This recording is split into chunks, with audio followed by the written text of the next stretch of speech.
ऐसी क्या वजह है जो इंडिया और चाइना के दरमियान लद्दाख का एक बहुत बड़ा मसला बना हुआ है? क्या इस मसले से पाकिस्तान और दूसरे ममालिक को कुछ फ़र्क पड़ सकता है?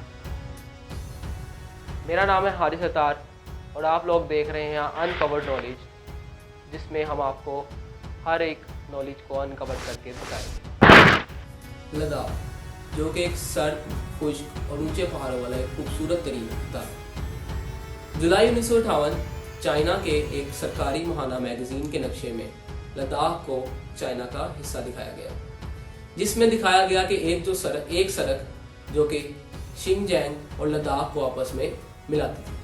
इसके बाद इंडिया और चाइना के राब्ते कायम हुए और इनका इख्तिताम 1962 की जंग में हुआ, जिसके नतीजे में लाइन ऑफ एक्चुअल कंट्रोल बनी।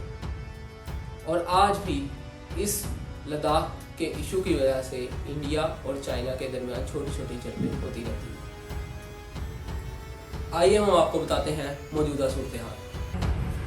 इंडिया और चीन की कशीदगी की वजह से 20 इंडियन फौजी मारे गए। 1975 के बाद पहली मर्तबा इतनी बड़ी कशीदगी पेश आई।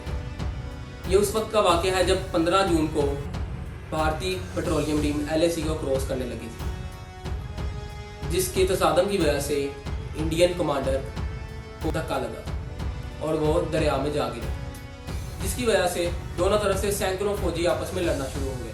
लड़ाई में दोनों तरफ से पत्थर और रॉड्स की मदद से भी लड़ाई की गई और नतीजे में 20 इंडियन फौजी हलाक हुए, कई जख्मी हो गए और कई ज़्यादा चाइना ने गिरफ्तार कर लिए। जिसके बाद 20 फौजियों की हलाकत की तस्दीक इंडिया ने कर ली, लेकिन चाइना की तरफ से कोई भी हलाकतों की तस्दीक ना हुई।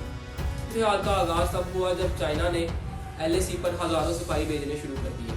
तब भारत गुलवान वादी में सड़क बना रहा था, जिस पर चीन ने कई बार एहतजाज रिकॉर्ड करवाया, जिसकी वजह से दोनों फौजों के दरमियान लड़ाई शुरू हो गई। इस लड़ाई में पत्थरों और रॉड्स का इस्तेमाल किया गया। चीन ने इस सारे वाक़े का जिम्मेदार भारत को ठहराया और चीन ने मकबूजा जगह से 1 इंच भी पीछे हटने से इनकार कर दिया। चाइना ने इस मुतनाज़ इलाके में, जो कि 90,000 किलोमीटर मशरकी हिमालय और 38,000 किलोमीटर मगरिब की तरफ फैला हुआ है, उसको अपना इलाका करार दिया।